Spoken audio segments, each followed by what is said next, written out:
It just started with headaches really. It was more like migraines, but there was just one day where it just didn't feel right. So everything, I just started Googling, and from there we ended up here. And on the day when I got told, everybody burst into tears. So I realised something was really bad then.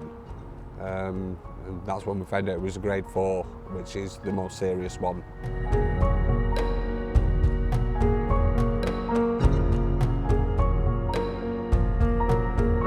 I think Matt Millen got us in touch with the hospice because it was too much having Dave at home all the time with what's going on in his head.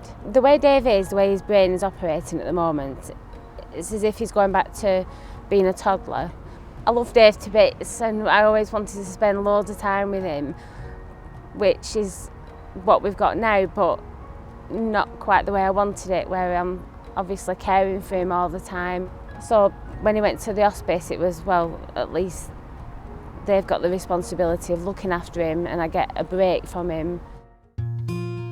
My thought of a hospice was you just sit in a room and just basically cabbage out, and I thought it was just you lie on a couch and just go to sleep. I didn't think it was actually like it was going to be, where it's full of activities and everything, and you know, your day can pass so quickly. When I get to go there, I basically get the massages, the therapies, you get fed as well.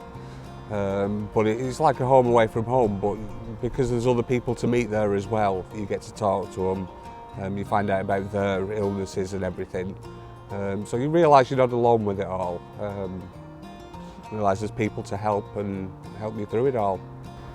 They have been giving me day therapies, like a reflexology I've had or a back massage, which is nice to have some time given to yourself.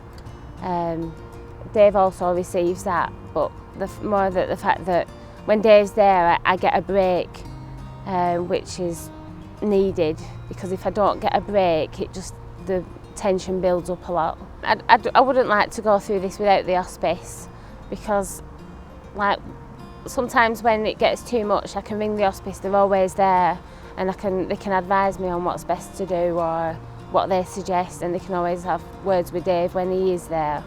So I wouldn't want to be alone on this at all.